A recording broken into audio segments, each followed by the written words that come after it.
screen. We got the Premier Football Team. On the show tonight, we kick off the biggest weekend of rugby league ever as the Broncos take on the might of New Zealand and cross to Auckland with Graham Lowe for the latest.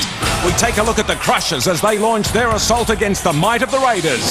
The panel give you a special insight to the new teams in the national competition. Shirl hits the street for your view. We go deep into cowboy country as Mahatma Coe catches up with Kerry Bosted. He's back, the AFL guru with the lowdown, Sam Newman. So settle back for the hottest league show in town. The Footy Show takes you to the sideline. The Footy Show gets it right online.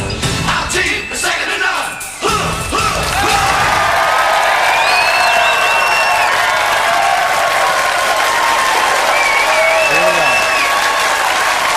Hello and welcome to the Footy Show for 1995. Back again, bigger, better, stronger than ever.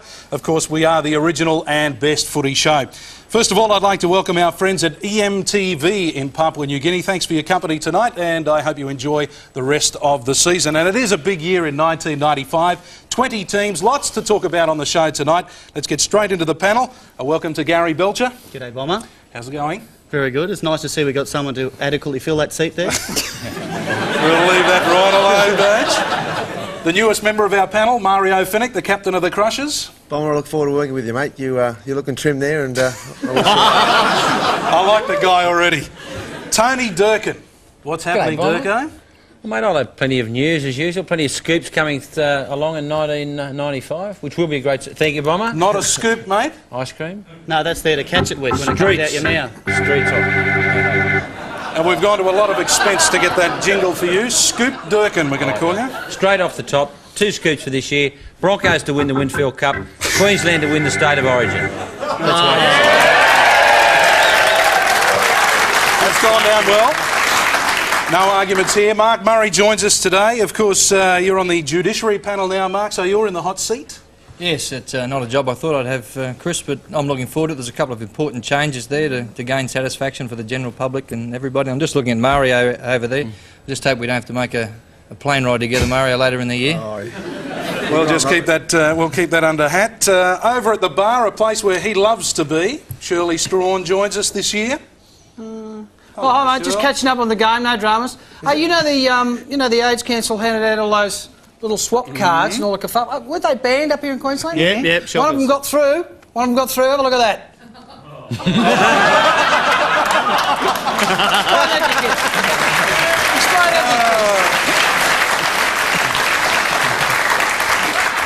On a serious note, we have lots of issues to talk about, and I think the one that is the most burning issue at the moment is, of course, the salary cap and all the kerfuffle with Wendell Saylor. And what is happening with Wendell Saylor? Well, I want to know what's going on. I actually work with the Broncos as well, and I'm not sure. There's a court case happening. Wendell's been cleared to play, and Durko, you might be able to help us. If the court case rules in favour of the ARL in a few months' time, does that mean the Broncos lose all of their points? Well, that's the way it's looking at this stage. I found out today that may not go to court until as late as June. So by then the Broncos could have amassed something like 20 points, so they could lose the whole lot. But Durko, what the problem is obviously the Broncos have valued Saylor at so much money, and the league is saying, well, it's ridiculous. He should be paid this much money. So that's the argument, isn't it? Well, the situation is that the contracts of all players have to go before the New South or the Australian Rugby League. And what John Quayler said is, we don't believe that's what you're paying these particular players. Now, in the case of Wendell Saylor, who, by the way, is the only first-grade player who's under contention at the moment, John Quayler is saying, we don't believe you're paying that much money. Wendell Saylor is halfway through a 2-year contract. So how can he be paid more money halfway through a 2-year contract? Yeah, but Durko, mate, I've been around for a long time, and I'll give you a scenario. Last year with Matthew Sears, he'd signed for very little money as a young kid with plenty of promise, and what happened was he burst into first grade and really proved that he could probably play for Australia in a short period of time. North took him in, reviewed his contract and upgraded his money. Yeah, but signed him for another couple of seasons. Well, you know... Now, Wendell Saylor may not want to stay. He may not want to sign it. May not have wanted to sign a longer contract. You're on a couple $100,000 at the Crushers. Give him some money if you feel sorry for Wendell. Well, no, seriously, yeah, but fellas. on a serious note, mate, like, obviously Wendell Saylor is probably one of the premier wingers in the world, and he should be paid accordingly. But not halfway through a contract, surely. I mean, a contract... Well, I tell you what, if I was Wendell, you'd be dirty, wouldn't you? You'd want to be paid what you think you can command. Sure. We should listen to Wayne Wayne Bennett. The Broncos, as we said earlier, are in Auckland preparing for the match against the Warriors. How about a coach? Let's get the coach's perspective. You know, it's just ridiculous, to be honest with you. Best way of putting it, we've had a whole off-season to sort it all out, and we thought it was sorted out, and it's raised its head again. I think the most ridiculous thing about it probably is the fact now they're talking about we're playing for no points. We could finish up losing points or something. And I'm not real familiar with it all, but I got that from John an hour or so ago. That's a possibility, and I think that's absolutely ludicrous that we've started a national competition and we're, you know, a team somewhere through the season of something that happened in the off season, but then find themselves minus, you know, 4 or 5 wins or something they might pick up. Will you be trying to shield that from the players? No, I can't shield it. What do I want to shield it from them for? You know, just got to get out and do the best we can. I mean, it'll make a mockery of the whole competition. That's what I'm saying. And you know, we're trying to. We've had all the drama with the Superleague and everything else. So just leave it. You know, we just leave ourselves open all the time because we just don't, you know, do the things that I think we should do in the manner that they should be conducted in. And the end result is here we go in the start of the season. Now we're talking about one team with the possibility of losing their points. Shouldn't we be discussing the Broncos and their build-up to a game instead of having to worry about this at this stage of the year? Yeah, I think Wayne Bennett makes some very good points there. It should have been sorted out, but the onus clearly now, I think, is on the Broncos. I mean, I think Wayne Bennett's got to make a very serious decision here before tomorrow night. Maybe he's got to stand Wendell Sailor down until this is cleared, because if they are going to lose upwards of 20 points by June, I mean, it's just not worth it. It won't happen, Durko. Wendell will play.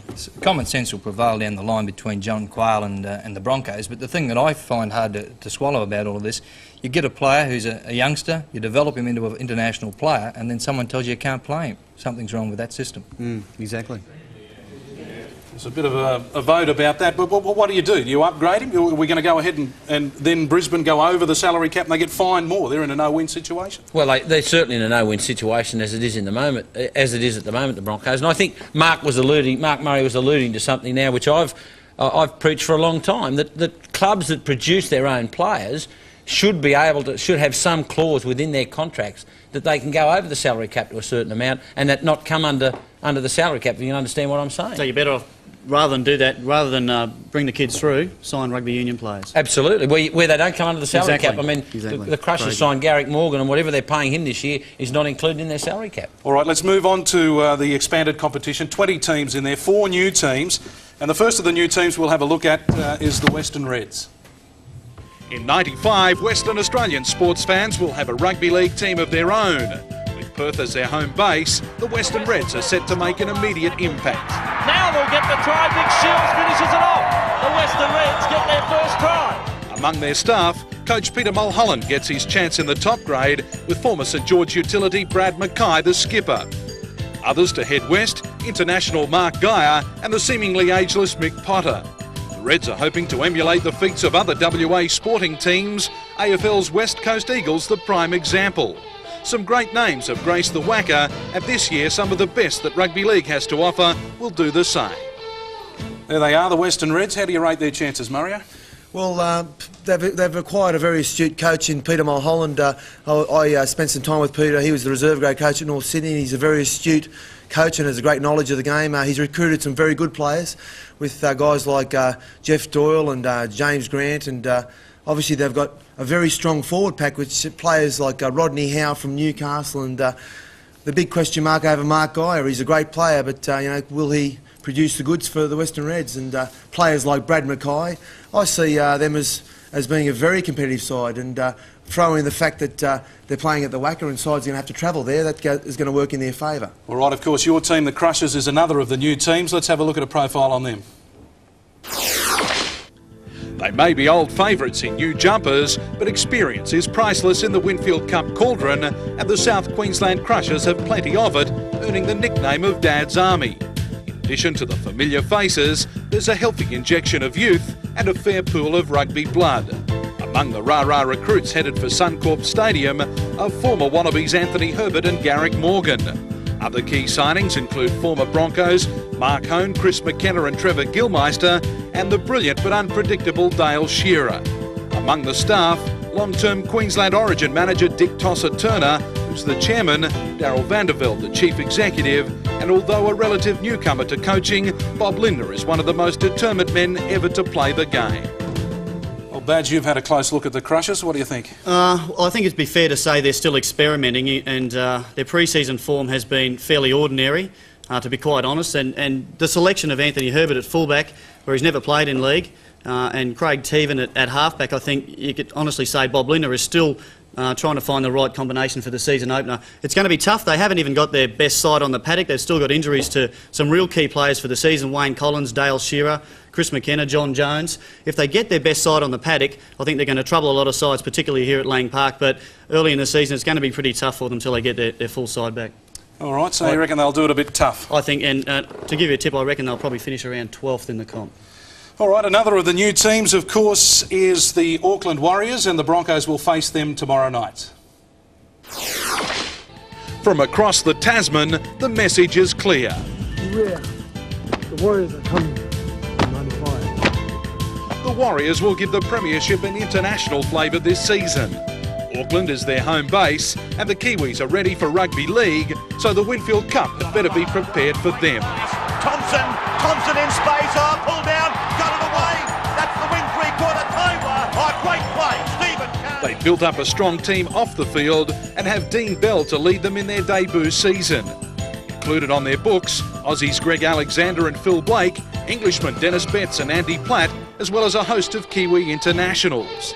In coach John Mooney, the Warriors have a real winner. He knows what's required to succeed in big matches and win premiership titles. Well, Mark Murray, your thoughts? Well, I think there's a lot of expectation about this side, particularly over in New Zealand. There's going to be a lot of pressure on them, expecting big things from them. They've got a tough one to start with. They haven't, like the Crushers, they've been robbed of some of their better players, people like Dennis Betts, Freno Bonica. They're not out till later in the season, so we haven't seen the best side put out to start the competition. But they've got an astute coach in John Mooney. I think they've got a great long-term future with their recruitment and development programs. They've got a great corporate base over there. So long-term, I think the Warriors are looking good. Short-term, I think mid-season they're going to get their depth tested, and they'll probably finish around midfield would be a good result. The last of the new teams in the league and the expanded competition for 95 is, of course, the Cowboys. Let's have a look at them. For so long a league nursery, North Queensland now has the chance to retain its homegrown talent. From the cane fields to the casino, the Cowboys carry big expectations. A flock of seagulls have migrated north with former Gold Coast reserve grade coach Grant Bell, the most notable being Maroons origin back Adrian Vowles. The Cowboys have also lassoed Welsh international Jonathan Davis and experienced campaigners Jason Martin, Dean Skiffolitti and Martin Bella. One of the key factors for the Cowboys, the North Queensland climate.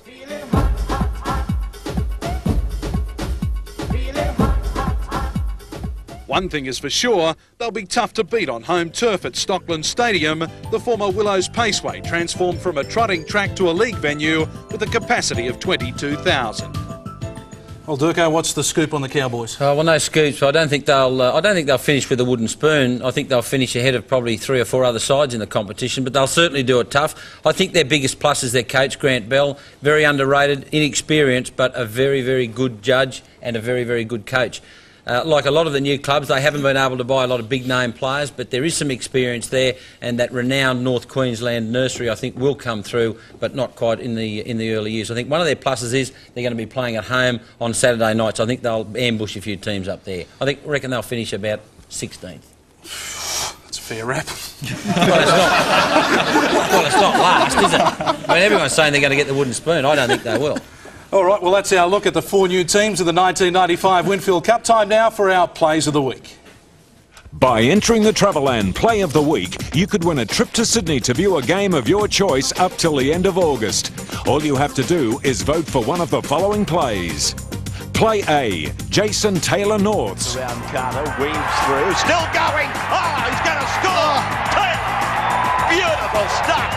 Play B, Brett Dallas Sydney Bulldogs. Bulldogs. All of a sudden, St George have opened up crucial time. Oh, here's a good run from Dallas. Dallas is into some space. He's over the 30, heads inside the 20. They won't catch him.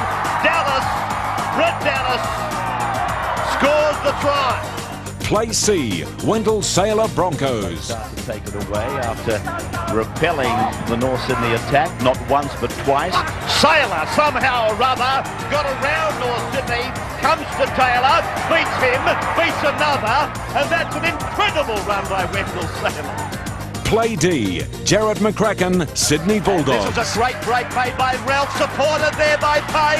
Lamb is with him. Who else would be with him? Terry Lamb goes for the line, but he's pulled down. Ben Gillies is calling Dimmick to the left. Gillies is with it. There's a chance here for McCracken. McCracken, not a chance, but a try. Play E, Terry Madison Broncos. Kevin Walden. Kevin. Brad Thorne. Out the back, Cam, Lazarus, Plath on, Ryan, then Madison, now Khan, now Sailor, inside the 10, now Madison, he scores for the Broncos! Cast your vote now. For Jason Taylor, phone 0055 60281. For Brett Dallas, 60282. For Wendell Sailor, 60283. For Jared McCracken, 60284. And for Terry Madison, 60285. Towards the end of the show, we'll announce the most voted play of the week and select a home viewer to win the Travelland Supporters Package, courtesy of Travelland. Football level, rugby league, powerful action, blinding speed, thumping, going in low. Come on, Broncos, let's go. Hide and try and aim and hide. Come on, Crushers, let's fly. Channel 9 brings the action